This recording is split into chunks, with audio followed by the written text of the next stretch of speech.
How much the price of this? How much of this? How much of this one? How much of this? How much of this? How much the price of this?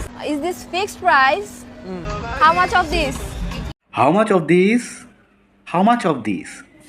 2 দিনের জন্য Thailand গিয়া কয়েক হাজার video upload দেওয়া হয়েছে আর এখন পর্যন্ত যে কি পরিমাণ হাউ মাচ অফ দিস করছে, ওর হাউ মাচ অফ দিস কইতে কইতে মনে মুখে ফেনা চলে আসছে।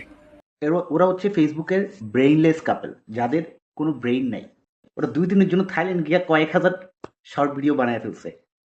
ওরা প্লেনে উঠতেছে ভিডিও বানায়, রেস্টুরেন্টে খাইতেছে ভিডিও বানায়, খাবার বেড়ে দিচ্ছে ভিডিও বানায়, ভাড়া করতেছে ভিডিও বানায়, দাম জিজ্ঞেস করতেছে ভিডিও বানায়। এখন পর্যন্ত যে কয়েক হাজার জিনিসের দাম তারা জিজ্ঞেস করছে, but how much this price মানে কি? হাউ মাচ মানে হচ্ছে এই জিনিসটার দাম কত বুঝায়। তো হাউ মাচের সাথে আবার দিস প্রাইস যোগ করার তো কোনো মানেই হয় না। এটাকেই বলে বিউটি উইদাউট ব্রেইন।